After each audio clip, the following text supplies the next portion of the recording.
Assalamualaikum warahmatullahi wabarakatuh.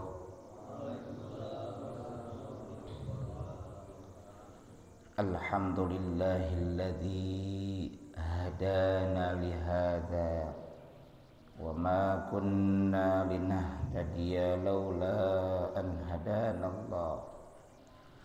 Asyhadu an la ilaha illallah wahdahu la syarikalah wa asyhadu anna sayyidana Muhammadan abduhu wa rasuluh la nabiyya ba'dah. Allahumma salli wa sallim wa barik ala sayyidina Muhammad wa ala alihi wa sahbihi ajma'in. Amma ba'du. Subhanaka la ilma lana illa ma 'allamtana innaka antal alimul hakim. Rabbi syrah li sadri wa yassir li amri wahlul 'uqdatam min lisani yafqahu qawli. Rabbi zidni ilma warzuqni fahma birahmatika ya arhamar rahimin. Yang kami muliakan asatidah, para hujjaj, para sepuh bini sepuh, jajaran Dewan Kemakmuran Masjid Jami' Al-Barokah Kampung Baru, beserta jamaah sekalian yang mudah-mudahan senantiasa ada dalam rahmat dan ridho Allah Ta'ala. Teriring doa semoga para bapak jamaah sekalian dalam keadaan sehat walafiat, sehat lahir dan batin. Puji dan syukur mari sama-sama kita panjatkan kehadirat Allah Azza wa Jalla yang senantiasa menganugerahkan segala karunia nikmatnya kepada kita. Utamanya adalah nikmat iman, nikmat Islam, nikmat sehat walafiat, juga tidak lupa pula tentunya adalah nikmat waktu luang. Alhamdulillah, salawat beriring salamnya semoga senantiasa tercurahkan kepada insan teladan sepanjang zaman yang membawa umatnya minadh dhulumati ilan nur, dari zaman jahiliyah menuju zaman islamiyah. Beliau adalah baginda Rasulullah Muhammad sallallahu alaihi wasallam, juga teruntuk keluarga beliau, para sahabat beliau, para tabi'in, tabi'ut tabi'in, atba'ut tabi'in, hingga kita sekalian yang sedang diajar taat akan syariat dan menghidupkan sunnah-sunnahnya. Semoga kita sekalian diaku sebagai bagian dari umatnya dan mendapatkan syafaatul uzma dari beliau di yaumil akhir nanti. Amin ya Allah ya Rabbal Alamin. Mengawali pengajian pada kesempatan pagi ini, Sabtu 26 Dzulqa'dah 1446 Hijriyah, bertepatan dengan 24 Mei 2025 Miladiyah.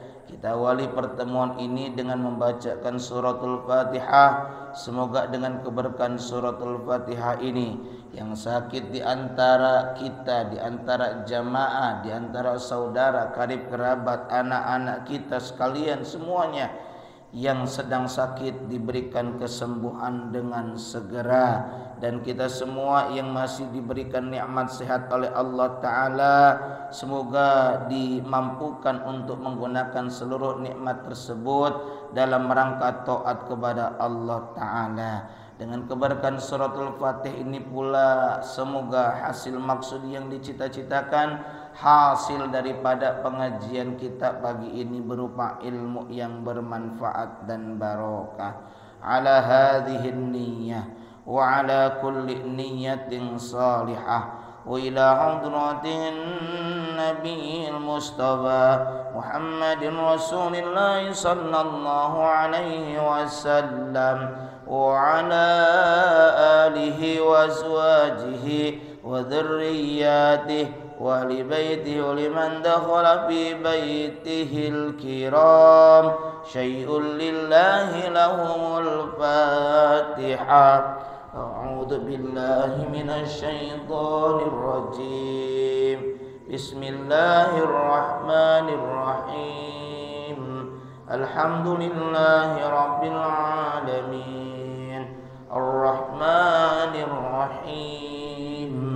Malik yaumiddin.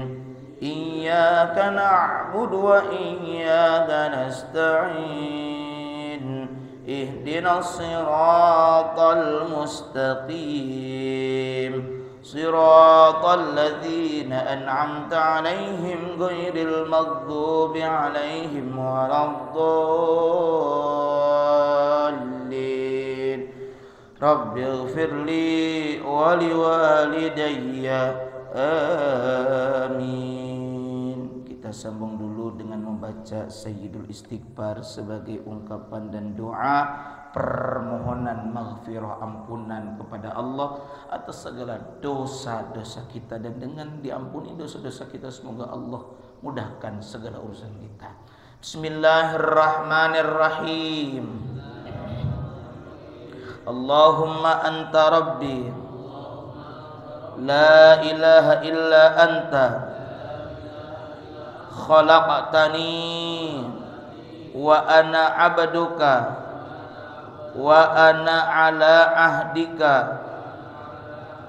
wa wa'dika mastata'tu a'udzu bika min syarri ma sana'tu abu'u laka bi ni'matika alayya wa abu'u bi dhanbi faghfirli fa innahu la yaghfiru dzunuba illa anta. Para bapak jamaah sekalian rahimakumullah, pada pertemuan ini kita akan melanjutkan pengajian kitab Riyadhus Shalihin karya Al-Imam An-Nawawi Ad-Dimashqi rahimahullahu ta'ala. Pada kesempatan ini memasuki bab baru, bab yang ke-26, bab tahrimul zulm wal amru biraddil mazalim. Bab tentang haramnya kezaliman dan perintah wal amru biraddil mazalim, perintah mengembalikan barang-barang atau harta yang diambil secara zalim. Ini bab diawali dengan menyajikan dua petikan ayat Al-Quran. Yang pertama adalah surah Ghafir, dan yang kedua adalah surah Al-Hajj. Yang pertama surah Ghafir ayat ke-18. Saya sampaikan dulu, tabarukan bidzikri. A'udzu billahi minasy syaithanir rajim. Bismillahirrahmanirrahim. وأنذرهم يوم الآزفة إذ القلوب لدى الحناجر كاظمين ما للظالمين من حميم ولا شفيع يطاع فما لنا من شافعين ولا شفيع يطاع. Sadaqallahul azim wal ma'na Allah alam bimuradi. Pertama, dalam bab ini disajikan petikan ayat 18 surah Ghafir.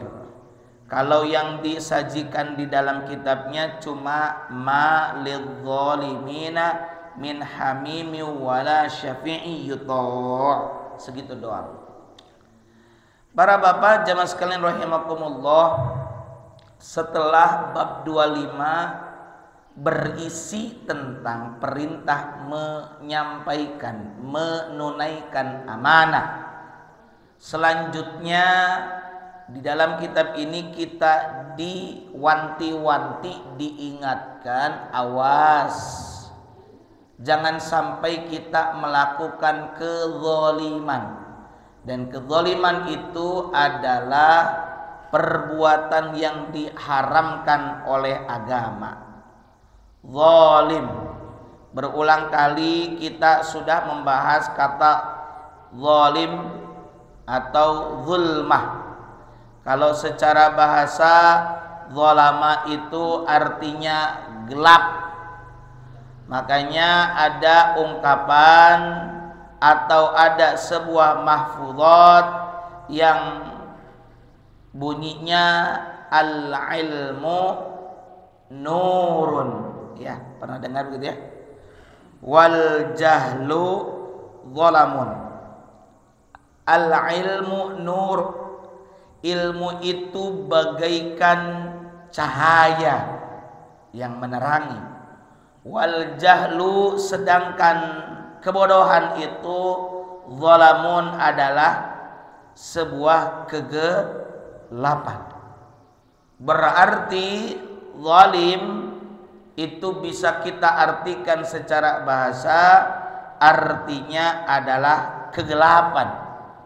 Bahkan pernah kita juga bahas sedikit bahwa ketika seorang hamba melakukan dosa, maka ia sedang menitikkan satu nuktah, satu titik nuktatun sauda, satu titik, satu noda hitam ke qalbunya.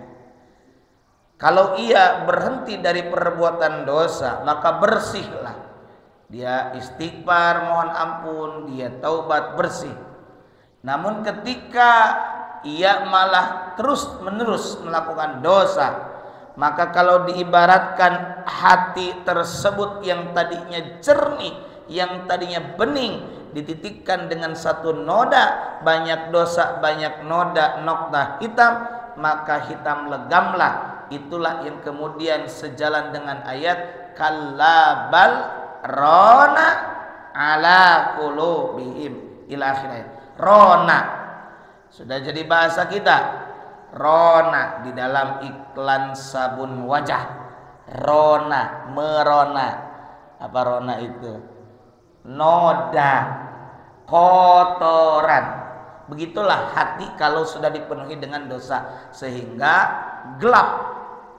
Bahkan ketika diberi nasihat susah sepertinya, kecuali atas taufik hidayah dari Allah Subhanahu wa ta'ala. Dan ketika kita melakukan perbuatan dosa, kita menyebut diri dengan telah berbuat zalim.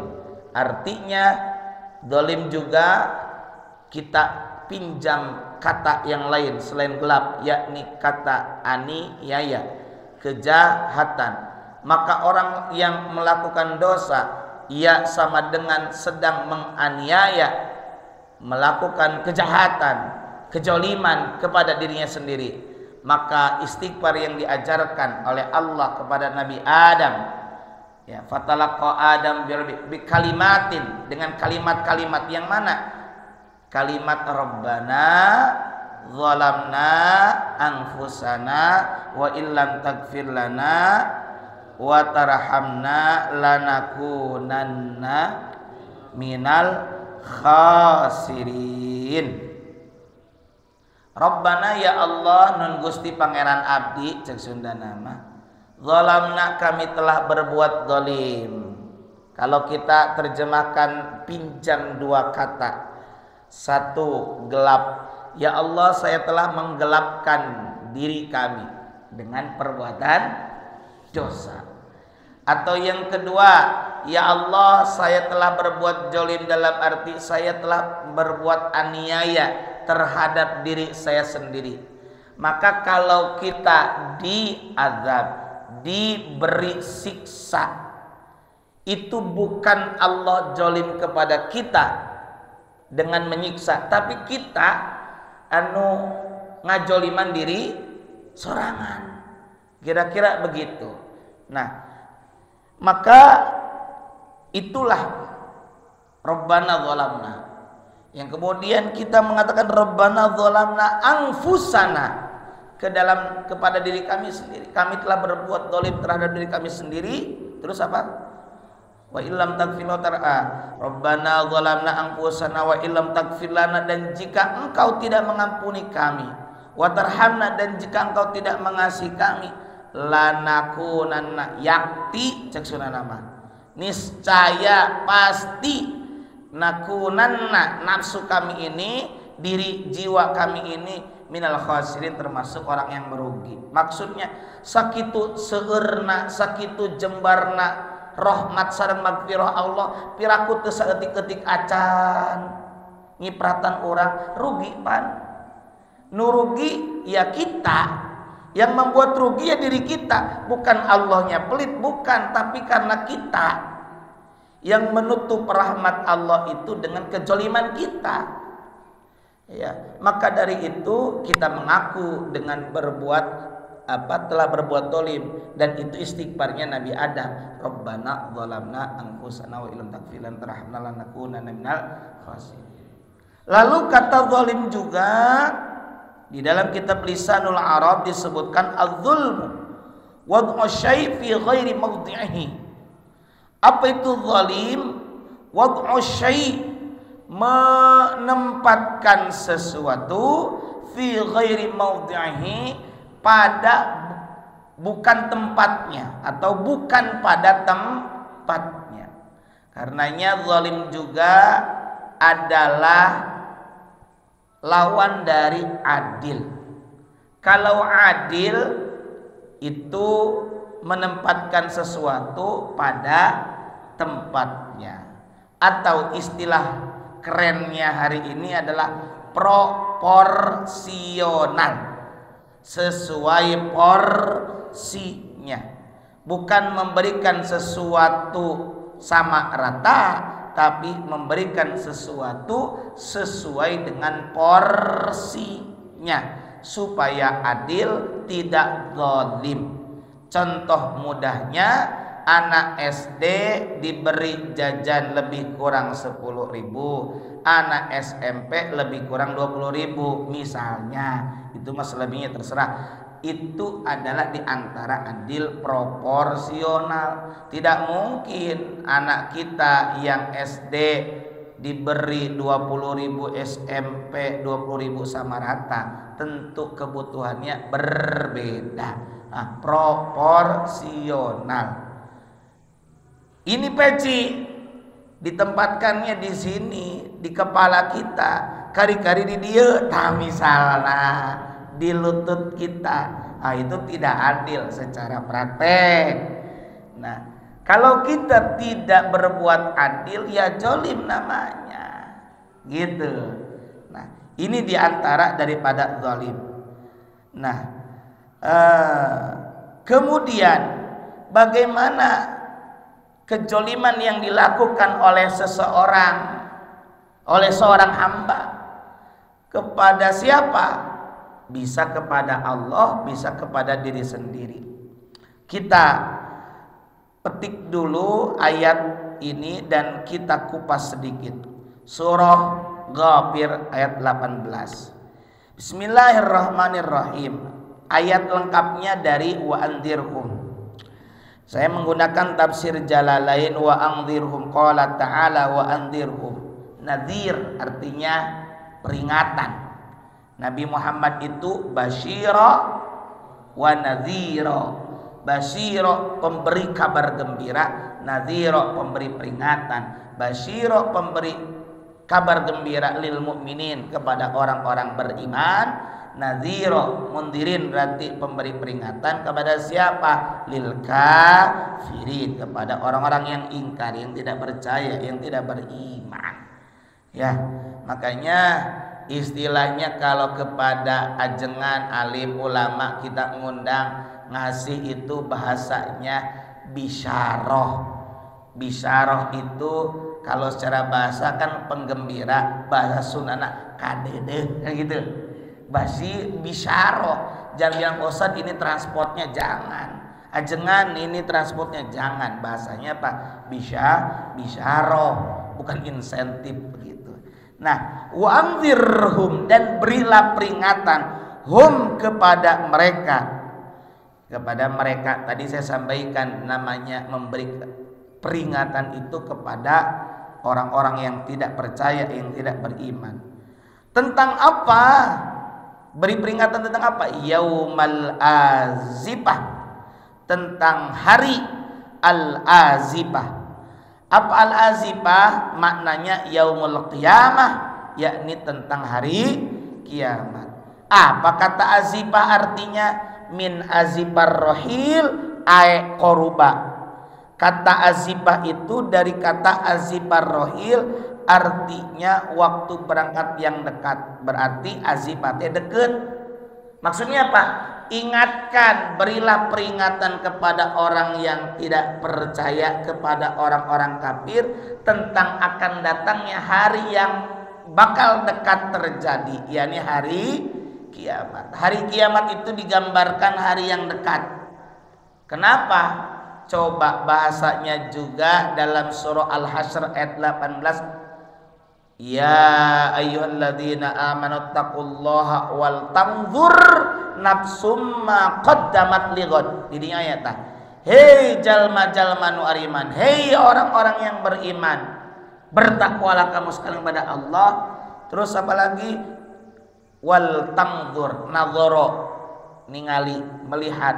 Wal tanzur, dan hendaklah melihat, memperhatikan, nafsun setiap jiwa, ma terhadap sesuatu, yakni perbuatan, ma qaddamat li ghad, qadama itu di depan, yang telah dilakukan li ghad, ghad lain ghad bahasa Inggris, ghad nawaitu sauma godin, godin teh isukan atau kamari besok, hari kiamat maksudnya. Ya, hari kiamat. Al-Quran menggunakan kata ghad artinya besok. Besok tepan pageto, isukan. Isukannya isukan, bukan lusa lagi. Yang namanya besok, ya tidak ada waktu lagi selain dia besok, ya isukan. Beda dengan lusa. Lusa mah ada selang waktu. Besok menunjukkan kedekatan. Makanya di sini juga Al-Quran menggunakan kata yaumal azifah atau yaumul azifah, hari yang dekat. Idzil qulubu, ketika hati tartabi' khaufan. Secara bahasa rofa'a itu angkat, khaufan takut. Di mana ketika terjadinya hari kiamat, hati menyesak takut. Ya. Ladal hanajiri, lada indal hanajiri, sampai ke kerongkongan, nyesek gitu. Gimana sih kalau kita takut kepada sesuatu, takutnya itu sangat-sangat takut, sangat nyesek gitu, sampai nyesek ke dada, ke tenggorokan atau ke kerongkongan gitu. Kauzimina, yang mana kauzimin mumtaliina ghamman halumil qulubi umil, ini sampai menahan kesedihan, nyesek saking dicekam rasa ketakutan sampai hingga sesaknya terasa sampai kerongkongan, ya. Dengan al-hanajiri kadhimina, menahan takut dan sedih, penuh dengan kesedihan, mumtaliina ghamman, malahan itu kan penuh, dipenuhi dengan kesedihan, nya sieun, nya takut, nangis, sedih, campur semuanya. Namanya hari kiamat itu ya. Malidh zalimin, ini poinnya. Ayat yang dipetik, yang dikutip oleh Imam Nawawi dari sini. Tapi kan kita harus paham, oh ini ayat menjelaskan kondisi nanti di hari kiamat. Malidh zalimina min hamimin ay muhibbun. Kata Allah, malidh zalimin, nanti ketika kondisi yang mencekam, pakewuh sedang terjadinya kiamat, malidh zalimin, tidak ada lidh zalimin bagi orang-orang yang zalim, min hamim, apa hamim, ay muhibbun, tidak ada hamim, muhibbun, teman setia. Ay muhibbun kan dari kata hub, cinta, teman yang penuh dengan cinta, teman dekat, teman setia, nggak ada lagi. Walaupun di dunianya bareng-bareng jolimnya, bareng-bareng melakukan kejahatan, ada 5-6 orang berkelompok untuk bersekongkol melakukan kejoliman. Nanti kalau sudah di akhirat nggak ada lagi tuh besti-bestian, udah masing-masing. Takut mencekam. Wala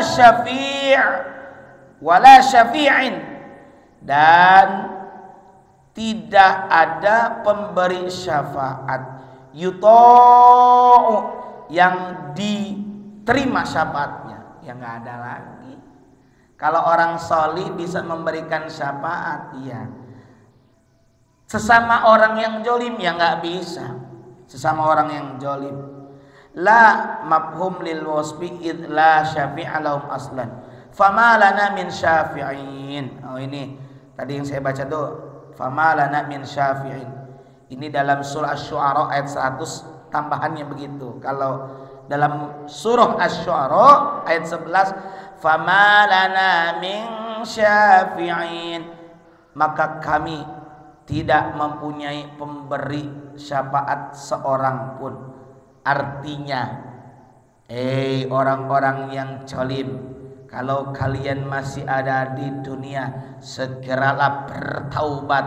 Al-Quran ingin mengingatkan bahwa kelak di yaumil akhir, dalam kondisi yang sangat crowded, yang sangat pakewuh, mencekam dan menakutkan, tidak ada lagi teman dekat yang bisa memberikan pertolongan, karena masing-masing sibuk dengan urusannya masing-masing, sibuk dengan dosa kejoliman masing-masing. Maka ayo segeralah bertobat, berhentilah dari perbuatan kejoliman, penganiayaan itu. Nah, para bapak jamaah sekalian rahimakumullah, pada ayat ini, ayat 18 surah Ghafir, Allah menerangkan bahwa Allah memerintahkan baginda Rasulullah Muhammad sallallahu alaihi wa alihi wasallam untuk memperingatkan kaumnya yang musyrik. Ya, kenapa disebut kaumnya? Ya karena saat itu Nabi sedang berdakwah kepada orang-orang yang ada di dekatnya Nabi. Ya kalau sudah beriman jelas aman. Ini kepada yang belum beriman, Nabi terus berdakwah dan mengingatkan, diperintahkan mengingatkan kepada mereka yang belum beriman, kepada mereka yang masih melakukan kemusyrikan. Ingatkan tentang akan datangnya hari kiamat yang tidak lama lagi. Bayangkan dari zaman Nabi sampai sekarang 14 abad lebih kurang. Meskipun berabad-abad tetap saja disebutnya Yaumal Azifah. Al-Azifah bermakna korban, deket, iraha isukan, iraha isukan ngitungguan we supaya kita ini punya pengharapan yang jelas. Makanya di antara rukun iman, yakni rukun iman yang kelima adalah iman kepada akan adanya hari kiamat. Ayo, hari kiamat. Kalau kata Pak Ari Ginanjar Gustian dalam ESQ itu, kenapa ada hari kiamat? Ini hikmahnya saja, bahwa mengajarkan kita untuk visioner, punya visi yang jelas. Reka mana? Akhirek ke Allah. Orang gawe teh nyangke aya gajianna bakal ditotalkan pembalasannya nanti di yaumil akhirat. Begitu, di yaumil akhir. Nah, oleh karena itu orang-orang musyrik yang kala itu menjadi objek dakwahnya Nabi Muhammad, maksudnya yang saat itu dihadapi oleh Nabi Muhammad, diingatkan untuk berhenti melakukan perbuatan kezaliman, diingatkan untuk berhenti berbuat kejahatan yang dilarang oleh agama. Jadi ujung-ujungnya malil zalimina min hamim teh naon? Nya aya ujung ya hanya awalna moal pati-pati Allah teh ngingetkeun malil zalimina min hamimi wala syafi'i yuta. Itu ada tujuannya. Kenapa mula-mula dijelaskan gambaran hari kiamat, ujungnya baru kade engke di akhirat mah teu aya anu bisa mere sapaat, teu aya nu bisa mere nolong, teu aya teman setia kerjal manjol jolima, teu aya. Eta teh maksudna awalna ngingetkeun. Cek urang mah ngomong ka dieu ka ditu ujungna eta, poinna eta. Ya, bahwa Allah Ta'ala memperingatkan supaya mereka yang masih melakukan kejoliman supaya berhenti dari berbuat kejoliman dan memperbaiki akidah mereka yang sesat yang menyebabkan mereka diazab nanti di akhirat dengan azab yang pedih. Naudzubillahi min dzalik. Di mana pada hari itu, yakni hari akhir itu, keadaannya sangat menakutkan, sangat mengerikan. Kesedihan tidak terkirakan lagi sehingga tadi apa gambarannya? Jantung terasa sesak sampai kerongkongan, napas turun naik, nyawa keluar masuk sampai mereka menuai ajal. Tidak seorang pun yang bisa memberikan pertolongan. Tak eta maksudna. Makanya kalau di dalam karangan tepan ada deduktif, ada induktif. Ngomong di mana hula ujungna kadinya, ujungna mah ngingetkeun seretong jolim gitu. Ujungnya ke situ. Nah, itu surah apa? Ghafir ayat 18. Selanjutnya surah Al-Hajj ayat 81. Bismillahirrahmanirrahim.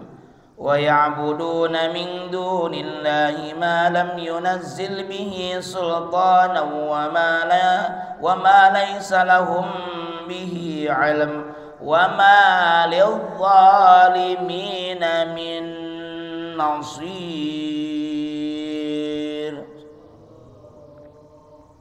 Sadaqallahul azim wal ma'na Allahu a'lam bi muradi.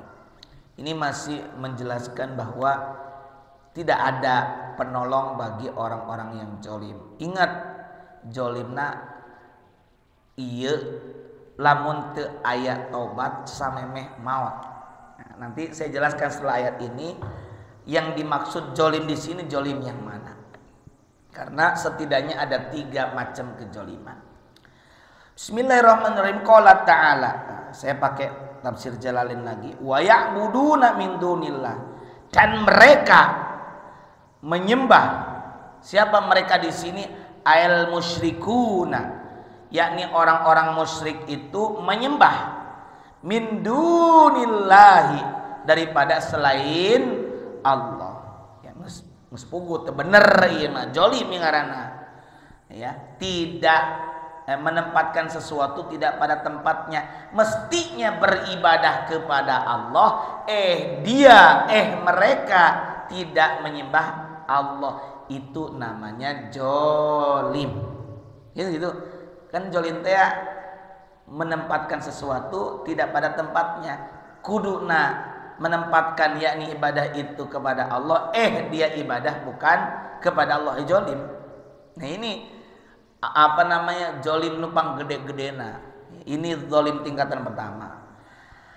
Mereka orang-orang musyrik menyembah min dunillahi, selain daripada Allah, malam yunazzil bihi, sesuatu lam yunazzil bihi, yang Allah tidak menurunkan bihi tentang itu, huwal asnam, yakni berhala-berhala.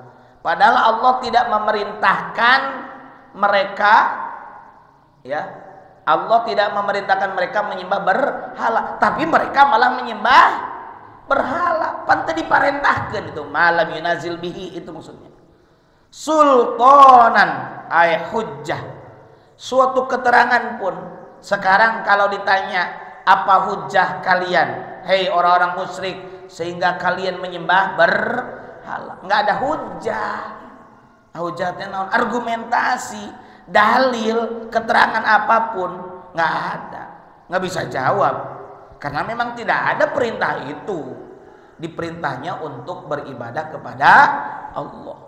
Wa ma laisa lahum bihi ilm, wa ma, dan tidak ada laisa, wa ma laisa lahum, dan apa yang mereka sendiri ya tidak memiliki bihi ilm, tidak punya pengetahuan tentangnya. Annaha alihah, bahwasanya asnam itu adalah Tuhan-Tuhan. Mereka juga tidak punya pengetahuan. Nyarek ngajawab kumaha, mereka nggak punya dalil kalau ini boleh disembah. Nggak boleh, temenang, tidak boleh menyembah selain Allah. Nah, jadi inilah Pak, kalau mau pahami gaya bahasa Al-Quran itu menarik. Kadieu ujungna tah iya, wa ma lidzalimina min nasir. Tadi ada beberapa kali ma lam yunazil, wa ma laisa lahum bihi ilm, baru wa ma lidzalimina min nasir. Kalau pertama, kamu melakukan sesuatu yang tidak diperintahkan oleh Allah, padahal Allah tidak menyuruh itu. Kemudian tidak, yang keduanya, kamu pun kalau ditanya selain tidak ada dalil, kamu tidak punya ilmunya. Pugu ilmunya itu adalah diperintah menyembah Allah. Wa ma lidzalimina min nasir, wa ma, dan tidaklah lidzalimina bagi orang-orang zalim. Orang-orang zalim di sini apa? Bil isyraki, dengan melakukan kemusyrikan. Jolim di dia jolim musyrik, ya, karena orang yang menyembah selain Allah itu dianggap melakukan kezaliman. Karena zalim adalah tadi wad'u syai' bi ghairi mahalli, menempatkan sesuatu tidak pada tempatnya. Kuduna nyembahna ka Allah lain ka Allah, eta zalim. Maka wa malidz zalimina bil isyraq min nasir, tidak ada bagi orang-orang yang zalim sekali-kali, tidak ada min nasirin, daripada seorang penolong pun, yamna'u anhum azab Allah, yang bisa mencegah mereka dari azab Allah. Tidak ada, ya, yang bisa nolong, nggak ada. Nah, ini tentang dua ayat yang disajikan oleh Imam An-Nawawi. Lantas kejoliman itu apa saja macamnya? Nah, ini kejoliman apa saja? Nah, kejoliman itu para bapak jamaah sekalian rahimakumullah, di dalam kitab Di dalam hadis riwayat Imam At-Tayalisi, riwayat Al-Bazzar yang diterima dari jalur sahabat Imam Anas bin Malik radhiyallahu taala anhu, Nabi Muhammad sallallahu alaihi wasallam bersabda, "Az-zulmu thalathatun." Kezaliman itu ada 3. Fadzulmun la yaghfiruhullahu. Pertama, ada kezaliman yang tidak akan diampuni oleh Allah. Yang kedua, wa zulmun yaghfiruhullahu. Yang kedua, ada kezaliman yang bisa dan akan diampuni oleh Allah. Wa zulmun la yatrukuhullah. Dan ketiga, kezaliman yang tidak akan dibiarkan oleh Allah. Jadi kezaliman itu ada 3. 1, kezaliman yang tidak akan diampuni oleh Allah. Yang kedua, kezaliman yang bisa dan akan diampuni oleh Allah. Dan yang ketiga, kezaliman yang akan yang akan dibiarkan oleh Allah. Itu. Ini sesuai dengan ini hadis. Nah, tingkatannya kira-kira kalau boleh saya kasih tingkat, yang pertama itu a'zam, besar, yang kedua awsat, yang ketiga asghar, gitu. Nah, mari kita rinci. Masih kata Nabi, fa'amma zulmu, maka adapun kezaliman, alladzi la yaghfiruhullah, yang tidak akan diampuni oleh Allah, fasyirku, maka kezaliman itu adalah bentuknya kesyirikan, menyekutukan Allah. Wa qala ta'ala, dan Allah Ta'ala berfirman, ini Nabi mengutip salah satu firman Allah Ta'ala, yakni surah Luqman ayat 13, inna syirka la zulmun azim. Sadaqallahu al-azim wal ma'na Allahu a'lam bimuradi. Inna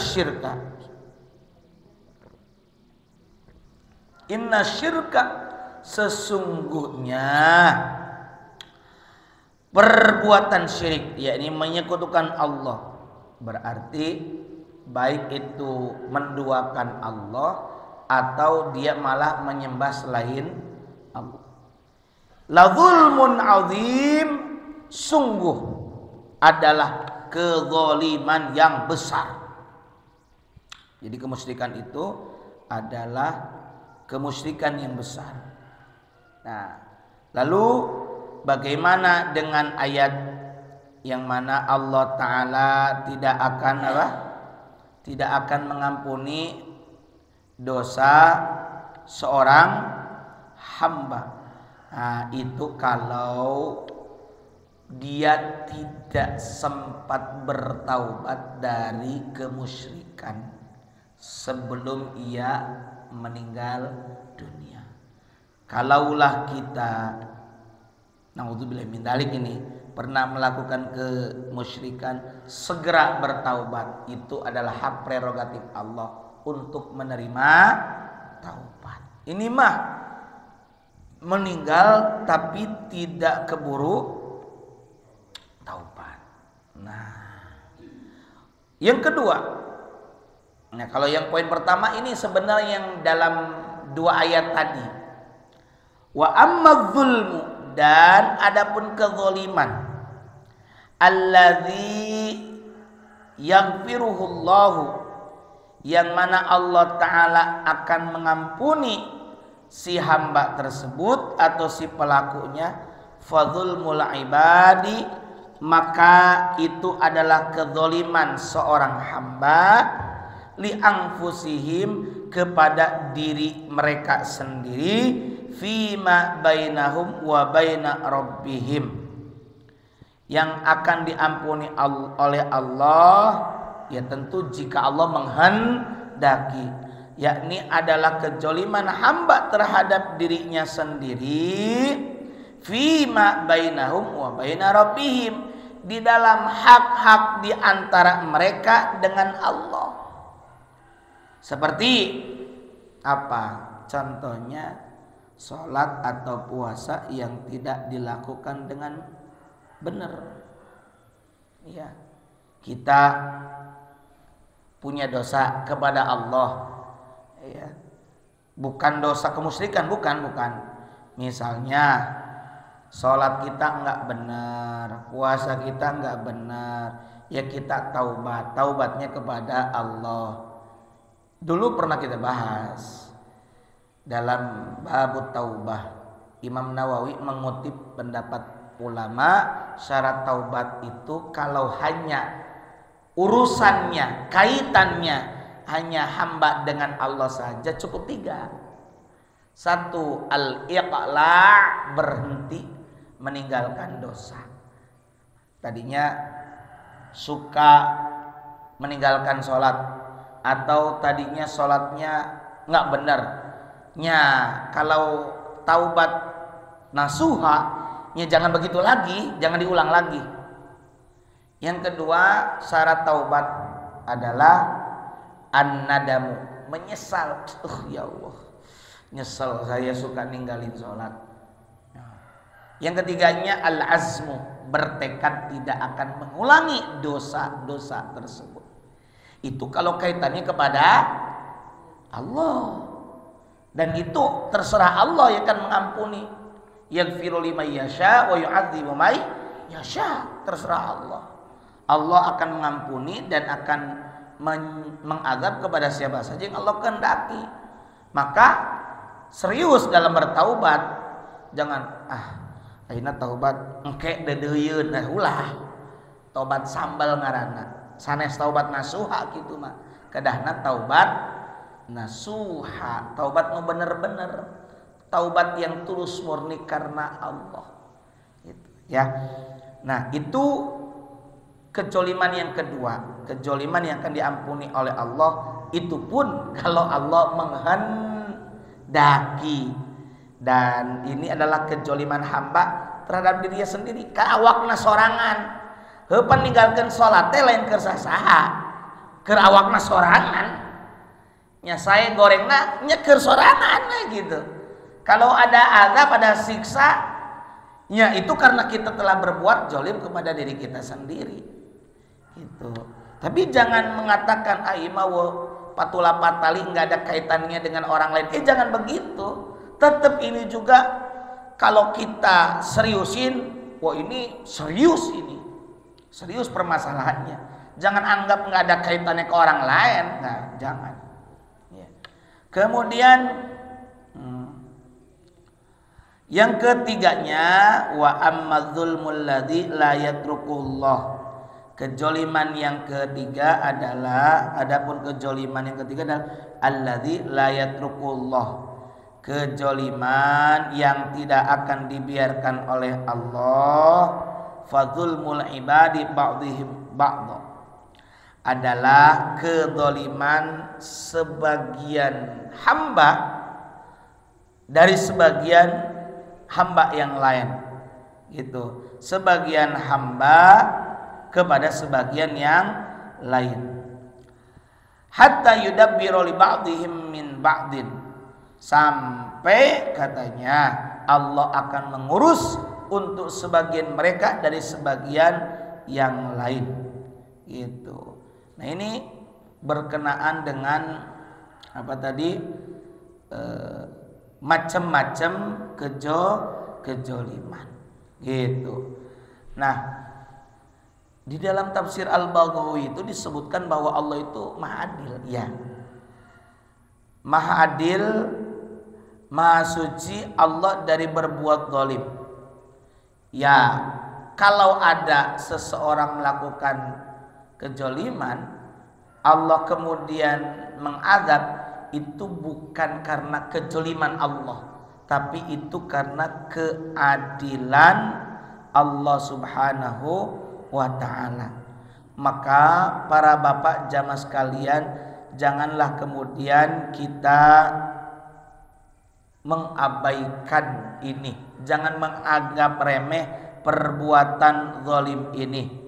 Jangan sampai kita menganggap ini mah biasa-biasa saja. Tidak, karena kezaliman itu dampaknya akan berdampak kepada diri kita sendiri. Begitu. Kalaulah tadi saya sempat membagi ada yang namanya macam-macam kejoliman ada namanya zalim ausat. Zalim ausat yang tengah-tengah itu seperti mengambil milik orang lain tanpa hak.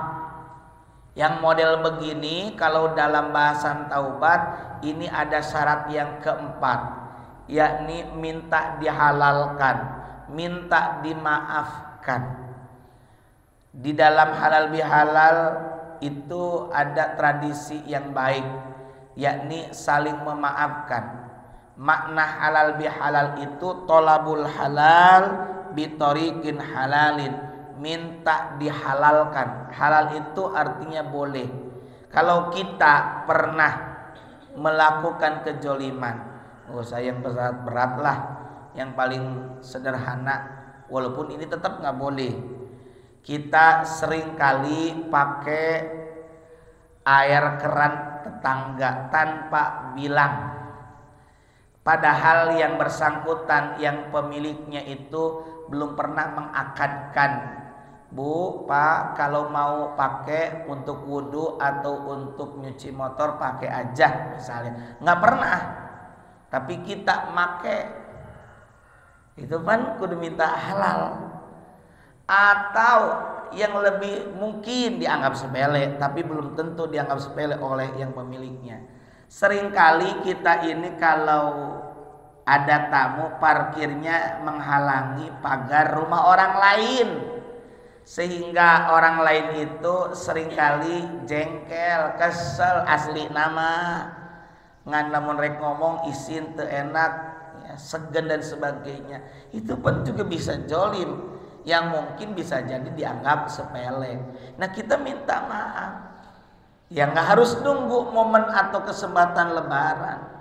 Pak, misalnya tadi kita ada tamu parkir di depan itu. Sebelumnya atau sesudahnya juga kita ngomong, Pak, maaf ya tadi tamu saya parkir di tempat Bapak.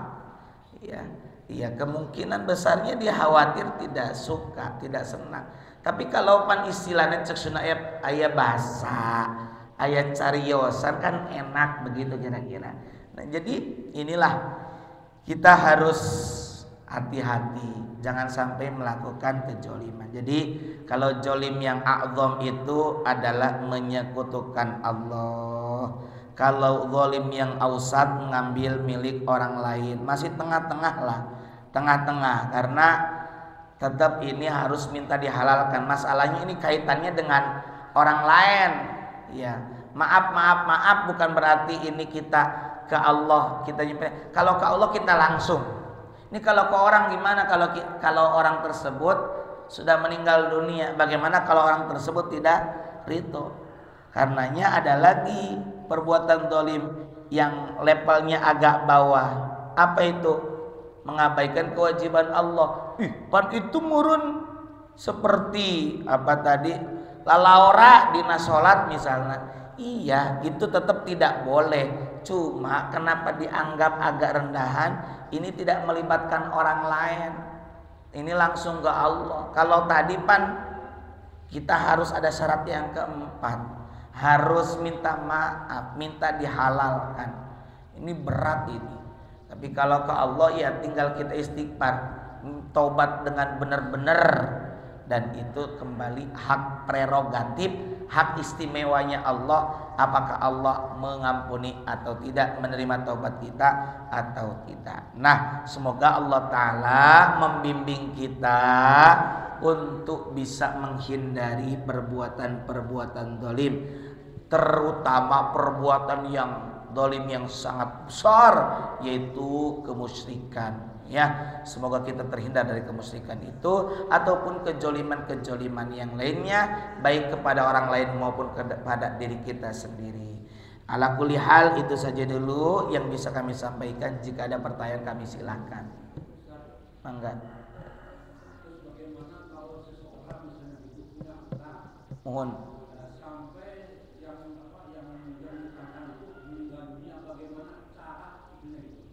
Baik.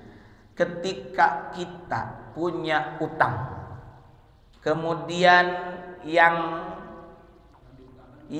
memberi utangnya kepada kita, satu misalnya meninggal dunia, maka kita telusuri di mana ahli warisnya. Pertama.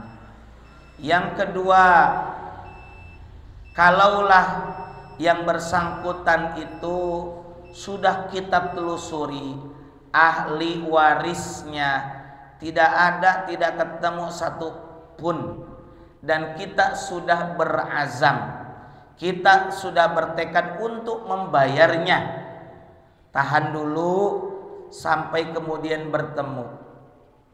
Kalau sudah mendapatkan kejelasan ahli warisnya nggak ada satupun, kemudian yang bersangkutan tidak punya kerabat siapapun, kalau dia punya utang kepada yang lain, Pak Haji Aang misalnya, saya ini punya utang ke Pak Haji Aang, dan ternyata saya sudah mencari ahli waris Pak Haji Aang, nggak ketemu. Kemudian mohon maaf, ada Pak Didin mengatakan, Pak nyari siapa? Pak Haji Aang. Maaf misalnya, sudah nggak ada ahli warisnya, nggak ada juga, tapi beliau punya utang sama saya, itu bisa kita bayarkan diantaranya. Atau kalau sudah pasti, ini sudah pasti, ada yang mengatakan diantara pendapatnya bisa kita lakukan sedekah yang kita niatkan untuk atas nama ahli waris itu. Karena apa? Itu adalah hak miliknya. Selebihnya adalah terserah Allah. Begitu Pak. Yang penting kita sudah ikhtiar sedapat mungkin. Makanya kita juga sering baca riwayat istighfar, Astaghfirullahaladzim li wali walidayya wali ashabil hukukil wajibati alayya wali masyaikhina wali terus. Nah, al ahya'i minhum wal amwat. Astagfirullah, aku mohon kepada Allah, li untukku, wali walidayya wali jami'il hukukil wajibati, yang mana hak-haknya ya ada pada kami gitu. Hukukil wajibati alayya, hak wajibnya ada pada kami. Jadi kita tuh memohonkan ampunan untuk yang bersangkutan, yang haknya ada pada kita. Gitu. Maka dari itu para bapak jamaah sekalian rahimakumullah, itu bagus kalau kita baca selain istighfar yang umum kita baca ya, astagfirullahaladzim li wali walidayya wali ashabil hukukil wajibati alayya wali masyaikhina wali ikhwanina wali jami'al muslimin muslimat wal mu'minin minatal himin umul amwat. Nah, terakhir, kalaulah kita punya utang, dalam surah Al-Baqarah 282 yang cukup panjang itu kan, nginjem uang itu ada saksinya dan dicatat. Ya ayyuhalladzina amanu idza tadayantum bidainin ila ajalin musamma faktubuh, catat. Terus pastasyidu syahidaini, ayat beberapa kalimat hadirkan dua saksi. Nah, ya, dalam segala transaksi muamalah itu, bahkan termasuk pernikahan itu, dua saksi. yang jelas-jelas ya. Kalau pernikahan 2 saksi, selebihnya yang lain ikut menyaksikan. Kecuali zina 4 orang. Kalau nuduh orang zina hati-hati, jangan gampang menuduh. Saksi hadirkan 4 saksi. Nah, kalau dalam muamalah seperti utang piutang ada 2 saksi. Seringkali kalau kita kan begini, minjem duit tuh, tapi tong bebeja ka baturnya. Tah, coba lamun maot, rek nagih kumaha? Mana buktina, catatanna? Mana saksina? Teu aya cariosan ti bapak cenah gitu. Jangan anggap enteng 1.000, 2.000, 10.000 itu tetap utang. Jangan sampai kita tadinya mau masuk surga nggak jadi. Jangankan kita, orang yang mati syahid aja ya gara-gara utang itu bisa berdampak ya. Jadi kalaulah kita minjem ada saksi 2 orang dicatat atau kita sampaikan kepada anak cucu kita, bisa ribut engke nak gitunya. Neng, Jang, Dek, bapak pernah minjem tak kasih eta 1 juta ieu buktina. Kin bisi bapak pupus nama bapak can aya artosna belum ada uangnya ya. Kalau ada uangnya nanti bapak simpen gitu ya. Atau kalau enggak ada, mohon kalau kamu ada rezeki atau bantu bapak, kira-kira begitulah supaya selesai di kemudian hari, begitu Pak, supaya kita tidak melakukan kezaliman. Itu saja, mudah-mudahan manfaat dan barokahnya. Mohon izin Sabtu depan sepertinya saya tidak bisa hadir Pak, izin pekan depan saja. Mudah-mudahan sehat untuk semuanya. Rabbana anfa'na bima 'allamtana, rabbi 'allimna alladzi yanfa'una, rabbi faqihna faqih lana wa qarabatil lana fi dinina malil qutbin tawadzakkar wasbunallahu ni'mal wakil wala haula wala quwwata illa billahil aliyyil azim. Wa sallallahu ala sayyidina Muhammad wa ala alihi washabihi wasallam. Subhana rabbika rabbil izzati amma yasifun wa salamun alal mursalin walhamdulillahi rabbil alamin. Subhanaka Allahumma bihamdika asyhadu an la ilaha illa anta astaghfiruka wa atubu ilaik. Wallahul muwaffiq ila aqwamit thariq. Wassalamu alaikum warahmatullahi wabarakatuh.